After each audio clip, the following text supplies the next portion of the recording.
बिस्मिल्लाहिर्रहमानिर्रहीम। जम्मू कश्मीर के साथ साथ दुनिया भर से देखने वाले नाजरीन को यासीन गनाई का सलाम पूछे। दोस्तों, इलेक्शन की तैयारियां जो है चारों तरफ से है। हर एक कैंडिडेट जो है अपना किस्मत आजमा रहा है। हर एक कैंडिडेट जो है अपने लिए मेहनत कर रहा है। अब देखने वाली ये बात होगी कि किसके सर पे जो है वो ताज होगा। फिलहाल चुनाव का निशान जो है वो भी आ चुका है। हमारे साथ बातचीत करने के लिए आरती नेहरू जो कि पंडित फैमिली से बिलोंग करती है, जो कि सोपोर कॉन्स्टिट्यूंसी में अपना इलेक्शन जो है वो लड़ेंगे आजाद उम्मीदवार की जानिब से। आरती जी, सबसे पहले खैर मकदम कश्मीर में। अस्सलाम वालेकुम, सत श्री अकाल, नमस्ते जी।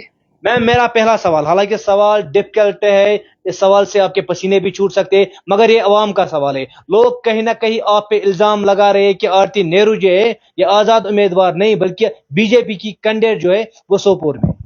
बिल्कुल भी मैं बीजेपी की कोई कैंडिडेट नहीं हूँ, ना बीजेपी का मेरे साथ कोई वास्ता है। मेरे पेरेंट्स के साथ जरूर वास्ता था। मेरे पेरेंट्स ही थे जिन्होंने बीजेपी को यहाँ स्टैंड किया, लेकिन आज की डेट में मैं बिल्कुल इंडिपेंडेंट खड़ी हूँ। भगवान करे मैं जीत गई तो जीतने के बाद आप ही लोग होंगे जिनके साथ मैं डिसाइड करूंगी कि अब क्या डिसीजन होगा। सोपोर की ही 100 बंदों को इकट्ठा करके, जो यहाँ के नामी ग्रामी बंदे होंगे, एक बड़े बुजुर्ग होंगे, उनको इकट्ठा करके और 50% यूथ को इकट्ठा करके हम ये डिसीजन लेंगे उस मोमेंट पे कि हमें आगे किस तरफ चलना है। ये मेरा ओपन मीडिया पे आप लोगों से एक प्रॉमिस है। You are not the part of BJP. No, I am not part of Is this BJP. clear on it is camera? 101% clear. जी। चुनाव के निशान के हवाले से थोड़ी सी जानकारी दीजिए कि चुनाव का निशान भी आपको मिला है, वो आप बेहतर रहेगा अगर आप ही खुद ही बोल जी, दीजिए। चुनाव का निशान मुझे कल मिल गया है। कश्मीर की बेटी हूँ और कश्मीर का ही निशान मुझे ये डून मिला है। डून, अखरोट, वॉलनट, जी। ये निशान मुझे मिला है। बट मैं चाहूंगी, मैं अपने आप से एक वादा करके आई थी यहाँ पर कि ये तो सिर्फ एक निशान मिला है मुझे। मैं अपनी इज्जत, अपनी छवि ऐसा बनाना चाहती हूँ यहाँ कश्मीर में कि जब 4 साल बाद इलेक्शन दोबारा आए ना, तो आप लोग ही हों जो ये कहें कि नहीं, हमें आरती ही चाहिए और कोई नहीं चाहिए। वो इज्जत, वो निशान अपना बनाना चाहती हूँ मैं यहाँ पे। मैम, पंडित फैमिली से आप बिलोंग करते हैं, सोपोर से आप इलेक्शन लड़ने जा रहे हैं। सोपोर एक ऐसा इलाका जहाँ पे एक टाइम पे स्टून पैटिंग हो रही थी। छोटा लंदन उसको कहा जाता है, छोटा पाकिस्तान भी उसको कहा जाता है। एक टैग लगा था सोपोर से, वहीं से एक पंडित फैमिली की जो बेटी है वो अपने इलेक्शन लड़ रही है। हालांकि कैंपेनिंग आप कर चुकी है सोपोर में। ऑफ कैमरा हमारी बात हुई थी, आपने कहा था डे आफ्टर टुमारो शायद आप टांगा रैली भी करने वाली है। लोगों का किस तरह से प्यार और रेस्पॉन्स मिल रहा है आपको? लोगों का बहुत प्यार मिल रहा है। ये हिंदू मुस्लिम कुछ तो थोड़ा बहुत मीडिया ने और कुछ हमारे जो सियासती लोग हैं, इन्होंने हिंदू मुस्लिम बना दिया। हमारे बीच में ना ऐसा कुछ था, ना भगवान करे, अल्लाह करे, जो प्यार हमारे बीच में स्टार्टिंग से था वही प्यार हमेशा रहे। तो और लोगों का प्यार तो मुझे इतना ज्यादा है जिसको मैं बयान नहीं कर सकती लफ्जों में। मैम, डू यू थिंक मजहब के नाम पे सियासत हो रही थी? बिल्कुल नहीं तो आपको, या अब मैं आपको तो नहीं पता होगा, अपने पेरेंट्स से पूछना। क्या हम लोगों को पता था ये हिंदू मुस्लिम क्या होता है? हम तो सिर्फ प्यार से एक वर्ड होता था, हाय बट चाहिए, इस तरीके से हम लोग बात करते थे, एक दूसरों के घरों में खाते थे, बैठते थे, खेलते थे, एक साथ चलते थे। वो प्यार था हमारे बीच में। ये सियासतों ने इतना ऑल ओवर वर्ल्ड में कहीं ना कहीं हिंदू मुस्लिम के झगड़े हुए हैं, हमारे कश्मीर में नहीं हुए, बिल्कुल भी नहीं हुए। और मैं अपने भाई बहनों से, अपने पेरेंट्स से ये हाथ जोड़कर विनती करती हूँ, सियासतों से, कि बस इस चीज को यहीं स्टॉप कर दो। कश्मीर ना बटा है, इसको मत बांटो हिंदू मुस्लिम में। आरती जी, अगर हम बात करें, इससे पहले आपने डीडीसी का इलेक्शन लड़ा था, हालांकि वो आपने रफियाबाद से लड़ा था। पहला क्वेश्चन सियासत में आने की वजह, दूसरा क्वेश्चन सोपोर से ही आपने क्यों इलेक्शन लड़ा है? पहला क्वेश्चन सियासत में आने की वजह मेरे पिताजी और मैं खुद हूँ कि मेरे अंदर एक वो है, जज्बा है। जब मैं लंदन रहती हूँ, मैंने पहले भी इंटरव्यू में बताया है, जब मैं लंदन में होती हूँ तो मैं वहां जब सुबह उठ के बाहर निकलती हूँ तो मैं अपने आप से पूछती हूँ कि लंदन में यहाँ और ऐसा है क्या जो कश्मीर में नहीं है। मैं मिस करती हूँ, मैं एक पेन होता है मुझे। और जब मैं यहाँ आ गई, अब मैं कश्मीर में, मुझे वो पेन नहीं है। मुझे एक फीलिंग गुड है, एक अलग लगता है कि ये मेरी हवा है, मेरी सांस है। तो मैं उनसे, लंदन से अपने आप को अगर कंपैरिजन करूं तो वो हर चीज हमारे पास है, लेकिन उसका एक एडजस्टमेंट सही तरीके से नहीं हो रखा। कुछ रूल्स कंडीशंस ऐसी नहीं लगी हुई कि हम रूल्स पे चलें और हमारा कश्मीर, हमारा सोपोर सुंदर रहे। ये चीज उन्होंने कर दी, इसलिए वो लंदन कहलाया जाता है और ये सोपोर कहलाया जा रहा है। दूसरे सोपोर से या फिर दो सोपोर से मैंने इलेक्शन इसलिए फाइट करना बेटर समझा क्योंकि यहाँ ज्यादा जरूरत है एक अच्छे इंसान की। नॉट, मैं अपनी बात नहीं कर रही हूँ, यहाँ ज्यादा जरूरत है। यहाँ के लोगों को बहुत ज्यादा एक ओवर लिमिट तकलीफ मैं देख रही हूँ कि सियासती लोग, उनके फैमिली के बच्चे गवर्नमेंट जॉब में सेटल है, लेकिन अगर आप गरीबी तर पे जाएंगे तो गरीब लोगों के पास ना पैसे हैं, ना छतें हैं, ना उन लोगों के पास रोडें हैं। उनको अगर वो ऑफिस में जाएं, इवन सबसे बड़ी बात कि हम लोग जब मर जाते हैं तो हमें दफन किया जाता है, उस दफन करने के लिए उन गरीबों के पास जगह नहीं है। इससे बड़ी क्या शर्मिंदगी होगी हमारी उन सियासतों के लिए। लानत है उन सियासतों पे जिन्होंने आज तक ये काम नहीं पूरे कर पाए। इस वजह से मुझे लगा कि मुझे सोपोर से ही, मेरे पापा के यार दोस्त, मेरे अपनी जानकारी यहाँ पर थी, तो मुझे लगा कि मुझे यहाँ पर लोगों को, मेरी और मेरे को लोगों की सेवा करने के लिए जरूरत है। आरती जी, अगर हम सोपोर की बात करें, हालांकि मैंने इससे पहले भी कहा है, सोपोर का एक टैग लगा हुआ है, आरती नेहरू अगर पावर में आती है, अपकमिंग एमएलए अगर आरती नेहरू जो है सोपोर से बनेगी, तो क्या कुछ, हालांकि मैनिफेस्टो हम साइड में रखेंगे, स्पेशली वर्ड लीजिए ना, मैनिफेस्टो वर्ड लीजिए। सोपोर के लोगों के लिए क्या कुछ करना चाहोगी? सोपोर के लोगों के लिए कई लोगों ने मुझसे बात भी करी कि जो आपके मैनिफेस्ट के होंगे, आपने भी कई बार मुझसे बात करी है। देखिए, पहली बात तो मैनिफेस्ट की लाइन को मुझे अब पसंद नहीं है, मुझे उस लाइन से ही नफरत हो गई है। मैनिफेस्ट मीन चीटिंग, धोखा, जो उन्होंने लोगों ने, पहली सियासतों ने आप लोगों के साथ किया है। तो मैंने उसको एक नया नाम अपनी तरफ से, अपनी लाइन को उसमें लगाया है, मैनिफेस्ट, जो आज तक वादे पूरे नहीं हुए, और रोड मैप जो मेरा है, रोड मैप जो मैंने पहले भी इंटरव्यू में दे दिया कि मैंने किस किस तरीके से क्या करना है।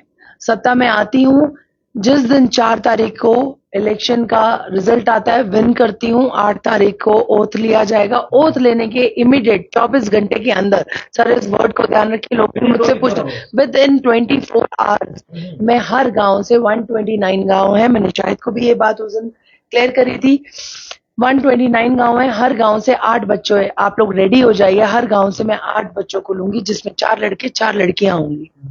और 129 गांव के हो गए 1030 बच्चे, 1030 बच्चों को मैं 24 घंटे के अंदर, और ओथ लेने के 24 घंटे के अंदर, मैं स्लोली बोल रही हूँ इस बात को, मैं अपने अंडर उन बच्चों को ले लूंगी, जॉब पे लगा दूंगी, उनकी सैलरी फिक्स होगी, जो सैलरी फिक्स होगी वो मैं पर्सनल अपनी जेब से उनको दूंगी। इसलिए दूंगी कि वो अपने गांव के कोई भी मसाइल हो वो खुद सॉल्व करे, रोड हो, बिजली हो, पानी हो, हॉस्पिटल हो, आय व्यय का मकान हो, किसी बूढ़े की पेंशन हो, किसी बच्चे को प्रॉब्लम हो, किसी विडो को प्रॉब्लम हो, XYZ कुछ भी प्रॉब्लम हो, वो 8 बच्चे सेटल डाउन करेंगे उस काम को। हम वहां पे ऑफिस लेंगे, उस ऑफिस को लेने का जो किराया होगा वो मैं पे करूंगी। एक तो वहां से ऑफिस वाले का, जिसका ऑफिस हम जमीन घर पे किराए पे लेंगे, उसका घर चल गया वहां से। 1003 बच्चा एडजस्ट 24 घंटे के अंदर करके दे रही हूँ, ठीक है, जो आज तक के इतिहास में कर सकते थे सब। सोपोर के लोगों, ये आप गौर से सुनिए, जो भी सोपोर कॉन्स्टिट्यूंसी में जो भी गांव आते हैं, उन लोगों तक ये मैसेज है, खासकर बेरोजगारों के लिए। ये वैलिड पॉइंट है यहाँ पे, जो आरती जी कह रहे हैं, with in 24 hours, with in 24 hours, बिल्कुल 101% कमिटमेंट करती हूँ। ये मेरा रोड मैप है, ये नहीं मैनिफेस्ट जो मैं वादे करूं। फिर उसके बाद कम से कम आप मुझसे नहीं पूछ सकते ना कि आपके 8 बच्चों ने, 8 बच्चे अपने गांव का काम खुद करें। सिर्फ टर्म कंडीशन इतनी लगाऊंगी कि उस गांव के अंदर अगर कोई ठेकेदार काम कर रहा है तो कोशिश पहले ये की जाए कि उसी गांव का अगर कोई ठेकेदार है तो वही काम करे वहां पे, उसको भी पैसा मिलेगा।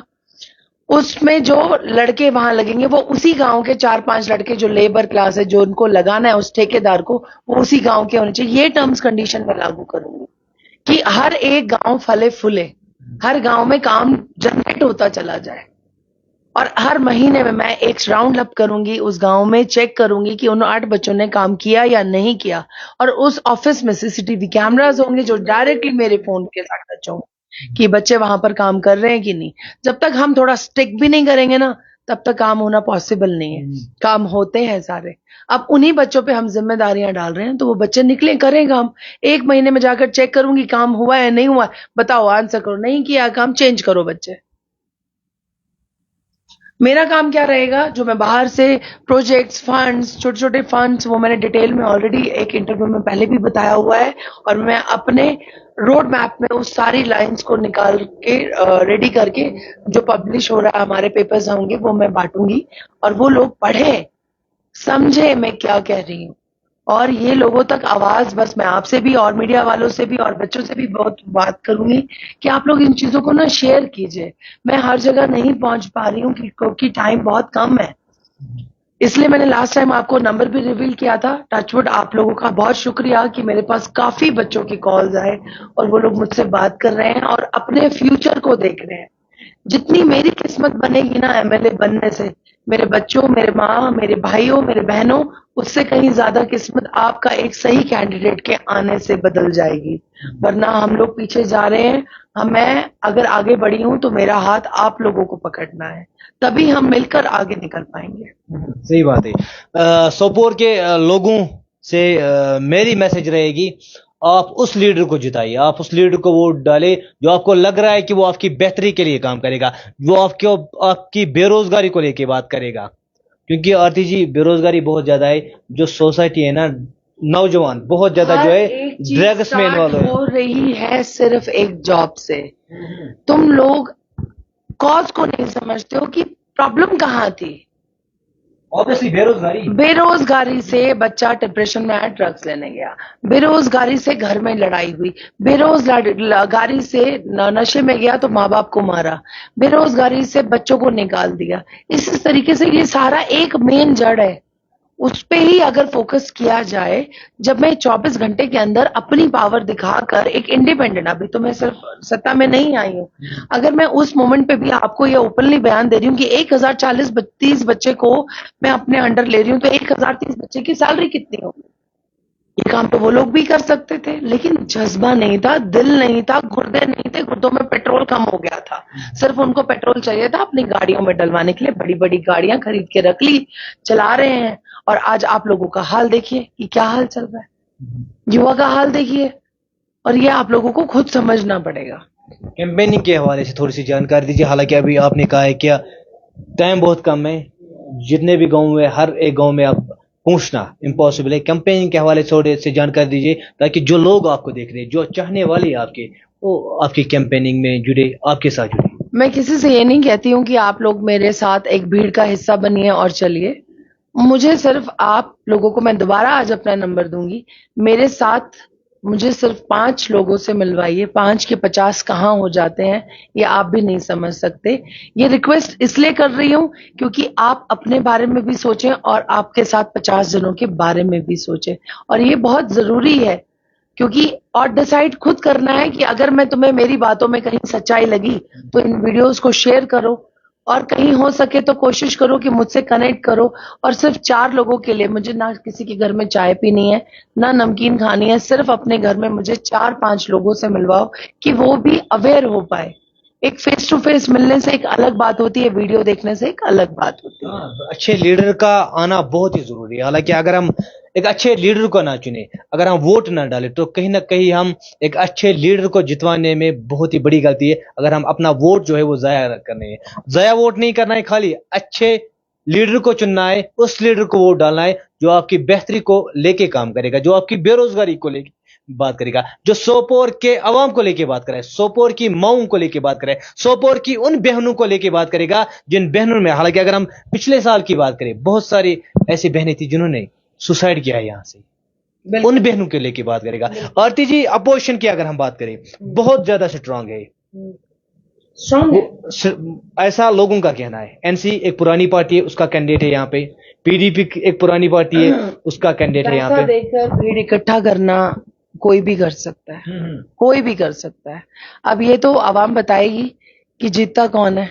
मैं अभी तक जहां पर भी गई, जितने भी लोगों को, कम से कम 2-3 हजार बंदों से ज्यादा से मैं मिल चुकी हूँ। मुझे तो अभी एक आवाज नहीं आई कि एनसी ने अच्छा किया, पीडीपी ने अच्छा किया, या XYZ कोई भी पार्टी कि इन्होंने अच्छा किया। अगर अच्छा नहीं किया है तो पॉजिटिव लग रहा है, अगर अच्छा किया है तो इनकी मर्जी। लेकिन कंपटीशन तो मुझे कहीं नहीं लग रहा। आप अपने आप को टॉप पे देखते हैं? नहीं, देखो, ना, कंपटीशन उनसे किया जाता है जो आपकी अच्छाई के साथ उसी अच्छाई से टक्कर ले जा रहे हैं। मुझे तो लग नहीं रहा कि मेरी अच्छाई के आगे ये लोग मुझसे टक्कर ले सकते। you are thinking you are the best one. No, I am thinking that कि मैं इस फील्ड में चल रही हूँ, लेकिन मैं अपने आप को बेस्ट इसलिए मानती हूँ, उन पार्टीज के साथ नहीं। मेरे अंदर एक ईमानदारी है, एक अच्छाई है। वो अच्छाई मैंने अभी तक किसी कैंडिडेट में नहीं देखी। पावर का मुझे पता नहीं, क्योंकि मैं उन लोगों से अभी तक मिली नहीं हूँ। और वो लोगों को, मैं उन इंसानों को अपना कॉम्पिटिटर कभी नहीं बनाती जो दिल से साफ ना हो, जिनके दिल में चोरी है। आरती जी, मेरा क्वेश्चन आपने नहीं समझा असल में, क्योंकि सियासत एक ऐसी चीज है, इसको अब जंग का, हालांकि रिसेंटली कल बीरवा में एक इंसिडेंट हुआ, बरकती साहब की बेटी पे हमला किया है, और उसने जो एलिगेशन लगाई है वो एनसी के वर्कर्स पे लगाई है। सो यही एक मतलब अपोजिशन स्ट्रॉन्ग है। नाम एक बड़ा है पार्टी का, पीडीपी किया, एआईपी की अगर हम बात करें, इंजीनियर रशीद साहब, उसने भी अपना कैंडिडेट यहाँ पे खड़ा किया हुआ है। तो इसी हिसाब से रशीद इंजीनियर साहब की अगर कोई कैंडिडेट खड़ी है, मैं अभी तक उनसे मिली नहीं। मुरसलीन, मैंने अभी जितनी भी मीटिंग्स अटेंड करी, जो गवर्नमेंट की ही मीटिंग्स अटेंड करी है, मैंने उनको नहीं देखा कहीं पर। अगर कोई औरत घर से बाहर ही नहीं निकल पा रही है, तो वो क्या यहाँ पर सोपोर क्या खाक चलाएगी? कॉमन सेंस की बात है, मैंने नहीं देखा। मैं 4 मीटिंग्स में चली गई हूँ यहाँ पर, यही सोपोर की ही बात कर रही हूँ। जो इलेक्शन सोपोर की इलेक्शन की कमेटी की जो भी मीटिंग्स के लिए हमें बुलाया जा रहा है, सोपोर के सारे कैंडिडेट्स को बुलाया जा रहा है, आज तक नो सीरियसली। आज भी हमारी 11 बजे एक मीटिंग, आज भी हमारी एक 11 बजे की मीटिंग थी डाक बंगला में। वहां पर भी सारे लोग आए हुए थे, लेकिन मैंने उनको नहीं देखा। अगर कोई औरत घर से बाहर निकल पा रही है और आपका काम नहीं कर पा रही है, तो आपको क्या लगता है वो सोपोर बहुत अच्छे तरीके से चला लेगी? सोच आपकी है, आप सोचिए। मैं तो बता सकती हूँ, मैंने तो नहीं देखा। तो इसलिए आपका मैं समझ गई थी कि कॉम्पिटिशन क्या है। जब आप किसी भी कॉम्पिटिशन में, कॉम्पिटिशन तो होता ही है, यार ये फर्स्ट आता है, ये हर बार फर्स्ट आता है। लेकिन यहाँ तो जिन्होंने फर्स्ट आना था उनको तो लोग गालियां दे रहे हैं, तो मैं कहाँ कंपैरिजन उनके साथ करूं? मैं तो अपने आप को इस भीड़ में अकेला मान रही हूं, और लोगों को वो दिखाई दे रहा है या नहीं दे रहा। मैम आरती नेहरू जी हमारे साथ है। Ma'am, do you think Sopore के लोग बदलाव चाहते हैं? बिल्कुल 100% सोपोर के लोग बदलाव चाहते हैं। कोई भी इंसान हो, किसी को भी गरीबियत में ऐसी जगह पर रहना पसंद नहीं होता है जहां उसको टेंशन्स रहे। माँ को ये टेंशन रहे कि मेरा बच्चा बाहर जाएगा, वापस आएगा या नहीं आएगा। तो हालात बदलेंगे, जरूर बदलेंगे, लेकिन वो कैसे, उसके लिए कोशिश हम भी कर रहे हैं और आप लोगों को भी करनी पड़ेगी। आपकी अगर हम बात करें, डोर टू डोर कैंपेनिंग करती है, सोपोर के माओं से आप मिली, बहनों से मिली, नौजवानों से मिली, बुजुर्गों से मिली, हर एक का ओपिनियन आपने लिया है। सोपोर के लोग किस लीडर को चाहते हैं? क्या सोपोर की आवाम चाहती है कि एक नया लीडर आना सोपोर में चाहिए, जो सोपोर की बेहतरी के लिए काम करे? 101% लोग चाहते हैं कि नया लीडर आना चाहिए। अब वो फेस कौन सा होगा वो मैं डिफाइन नहीं कर सकती हूँ जी। ओवर कॉन्फिडेंस मुझे आता नहीं है। आपकी मुस्कुराहट बता रही है। नहीं, इसको कहते हैं आरती जी, जीत से पहले जीत का जिस्म। नहीं, मैं कभी भी ओवर कॉन्फिडेंस नहीं करती हूँ। ये मेरी जिंदगी का असूल रहा है। लेकिन मुझे उन लोगों से बैठ के बात करके ये समझ में आता है कि हाँ, ये बदलाव चाहते हैं। सिर्फ इन लोगों तक पहुंचना है, अपनी बात पहले मुझे सामने रखनी है। मैं वोट नहीं मांग रही हूँ, अभी भी बोल रही हूँ, अभी भी वोट नहीं मांग रही हूँ। मैं वोट तब मांगूंगी जब आपके दिलों में एक जगह बन जाएगी। इसलिए ये मीडिया में ओपनली मैं आप लोगों को बोल रही हूँ कि इस तरीके से हमारा मैनिफेस्ट नहीं, हमारा रोड प्लान होगा, रोड मैप होगा हमारा, कि हम किस किस तरीके से चलेंगे। लास्ट में क्या कुछ मैसेज सोपोर के लोगों को? सोपोर के लोगों के लिए मैसेज है, एक बार दोबारा अपना नंबर बोल रही हूँ, 9697000225। ये मेरा पर्सनल नंबर है। आप लोग कनेक्ट करिए। मेरी आप लोगों से हाथ जोड़कर रिक्वेस्ट है, अपने माँ बाप की, अपने बच्चों की जिंदगी को देखिए, फ्यूचर को देखिए, पास्ट पे मत जाइए। पास्ट को लेकर गालियां देने से कभी किसी का भला नहीं होगा। जितना आगे बढ़ोगे उतना कामयाब होते चले जाओगे। चलिए जी, शुक्रिया। ये थी हमारे साथ आरती नेहरू, जो कि आजाद उम्मीदवार की जानिब से अपना इलेक्शन जो है वो सोपोर से लड़ेंगे। चुनाव का जो निशान है वो अखरोट है। हालांकि कुछ लोगों की ऐसी भी सोच थी कि आरती जी जो है वो बीजेपी की कैंडिडेट। इसने सही जवाब दिया कि मैं ऑन कैमरा इसने बताया नहीं। Min atas mas macha pamposh meche doen. Doen is chuchun, doen is बचस ने पम्पोश की हैं। अखरोट पे वोट डाला है। अखरोटस बेट नहीं, अभी ये नहीं बोलूंगी, अभी नहीं। तुहन चॉइस, तुहन मर्जी, क्या चे करुन वुच्यू पनिन आज खोलियो, क्या चे करुन। कई लोग मुझे आपके इंटरव्यूज के बाद बोलते हैं कि शाहिद साहब मैडम को बोलो जरा कश्मीरी में बात करे। तो आई लव बच्चों, आप लोगों का बहुत अच्छा लगता है। मैं खुश होती हूँ जब मुझे ऐसे बोलते हैं। मेरी कश्मीरी थोड़ी सी वीक है क्योंकि कश्मीर से निकलने के बाद देखो हमारे साथ भी कई ऐसे जुल्म हुए। मैं उसको निकालना नहीं बोलूंगी, निकलने के बाद हम लोग भी डिस्टर्ब रहे, तो थोड़ी सी कश्मीरी मेरी वीक हो गई है, लेकिन आ जाएगी अच्छे तरीके से, असल पटी। चलिए जी, बहुत बहुत शुक्रिया आरती मैम। ये थी हमारे साथ सोपोर से जो आजाद उम्मीदवार की जाने से अपना इलेक्शन लड़ेंगी आरती नेहरू। हालांकि चुनाव का जो निशान है वो अखरोट है। अब देखने वाली ये बात होगी क्या आरती नेहरू क्या एमएलए बन पाएगी सोपोर की, ये देखने वाली बात होगी, या किसके सर पे ताज होगा ये देखने वाली बात होगी। कैंपेनिंग आरती जी, टांगा रैली के हवाले से थोड़ी सी जानकारी दीजिए व्यूअर्स को, कब होने वाली है वो? मैंने परमिशन के लिए अप्लाई किया हुआ है 22 के लिए, और मैं एक टांगा रैली निकाल रही हूँ सोपोर से। एग्जैक्ट जगह अभी हमारी डिसाइड नहीं हो पाई है कि कहाँ से कहाँ तक, क्योंकि वो गवर्नमेंट की कुछ परमिशंस हैं, हमारे एडमिनिस्ट्रेटर्स की, वो परमिशन आने के बाद ही मैं उसको अच्छे तरीके से, लेकिन डिसाइड है हमारा 22 का 22। चलिए जी, ये थी हमारे साथ टाइम देने के लिए बहुत बहुत शुक्रिया आर्यन। कश्मीर क्राउन की पूरी टीम की तरफ से बेस्ट विशेष आपके लिए। Thank you so much. मजीद अपडेट्स के साथ आप बने रहे कश्मीर क्राउन के साथ। तब तक आप अपनी मेजबान यासीन गनाई को दीजिए इजाजत। अल्लाह हाफिज।